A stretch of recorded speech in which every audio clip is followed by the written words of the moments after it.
Salam sehat. Perkenalkan, saya Fitria Krisanti Nagara, CGP asal Maluku dari SMA Negeri 14 Ambon, Kota Ambon. Pada kesempatan ini saya akan menjelaskan tentang paradigma inquiry apresiatif dengan frasa Ki Hajar Dewantara tentang kodrat alam dan kodrat zaman, di mana anak hidup dan tumbuh sesuai kodratnya sendiri. Paradigma inquiry apresiatif adalah sebuah pendekatan kolaboratif dalam melakukan perubahan yang berbasis kekuatan dengan menggunakan prinsip-prinsip utama yaitu psikologi positif dan pendidikan positif, di mana metode ini merupakan sebuah proses perubahan positif untuk mencari, menggali, dan menemukan hal-hal positif yang ada pada peserta didik. Paradigma inquiry apresiatif yang berkaitan dengan dua poin Ki Hajar Dewantara yaitu kodrat alam dan kodrat zaman, di mana anak lahir dan tumbuh serta berkembang dengan memiliki hal-hal positif atau kekuatan positif yang ada dalam diri peserta didik.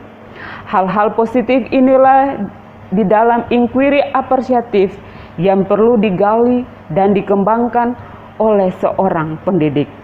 Pemahaman saya terhadap peran sebagai seorang pendidik menurut Ki Hajar Dewantara adalah bagaimana peran kita sebagai seorang pendidik dalam menuntun, mengayom, menjadi pamong atau among, menghamba, mengayomi, dan melayani peserta didik dengan hati agar dapat bertumbuh sesuai dengan kodrat alam dan kodrat zaman yang ada pada diri anak.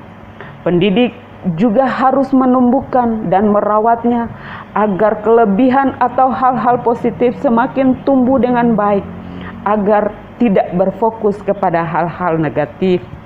Dan dalam menemukan hal-hal positif sesuai dengan perkembangan zaman inilah, pendidik juga harus perlu menanamkan nilai-nilai profil pelajar Pancasila dan membentuk karakter mereka dengan baik, agar murid dapat menemukan kekuatan positif dan hal-hal positif dalam diri mereka. Bagaimana memanfaatkan paradigma inquiry apresiatif untuk mewujudkan murid merdeka sesuai tumbuh kodrat alam dan kodrat zaman, dengan cara mengidentifikasi hal-hal yang baik yang ada pada murid, guru maupun seluruh ekosistem yang ada di dalam sekolah, mencari cara agar kekuatan positif yang ada dapat dipertahankan sehingga kelemahan atau kekuatan menjadi tindakan yang relevan. Kedua, memilih model pembelajaran dan strategi pembelajaran yang berpihak kepada murid, sehingga proses kegiatan belajar di kelas lebih menyenangkan, menarik, serta menumbuhkan rasa bahagia kepada murid. Pendidik juga harus lebih bisa melayani dengan hati, serta menjadi pamong bagi mereka, menjadi teman bagi mereka, dan membentuk karakter mereka dengan baik, agar hal-hal positif itu dapat bertumbuh dan berkembang menjadi baik. Berikanlah kebebasan kepada peserta didik untuk dapat berkreasi, berinovasi sesuai dengan minat dan bakat dari peserta didik.